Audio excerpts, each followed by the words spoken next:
حديث بخاري أفرماه واستوصوا بالنساء خيرا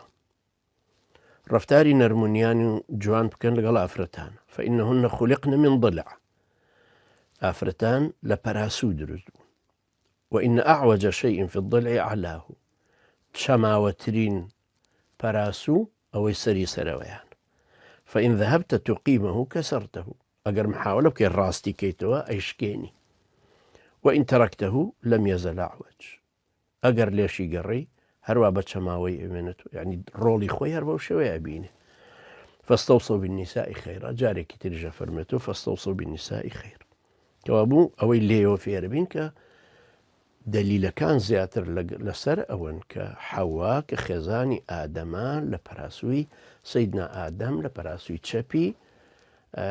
درست بوا وخوا جورا لو درستي كردوا وكأشفرما أعوج طعنا نية تيروتوانج نية لأفرد جيرابة ونقصاني نية چونك براسوك بو خوي أقر راستي كيتو أشكي كوابو طبيعتي سروشتي براسوك خوي وخزمتي خويك بو خواريا وكوتشونها مشتك طبيعتي خوي خوار لا إما خوارة بالعملة أصلا أو بو أدرس بس روشتكي واي وبالنسبة هي أفرتي شو بهمان شوي يعني توبتي بخي تصر مزاجي خوت أيشكيني دو أي نتيجة كيبه بطلاق شو عالمي جن عالمي جنة وعالمي بيهايش عالمي بيها بيوس هردو جنسك جهاني برانبريان بخونه ولي تيبقن هتاكو بتوان بيكو بشي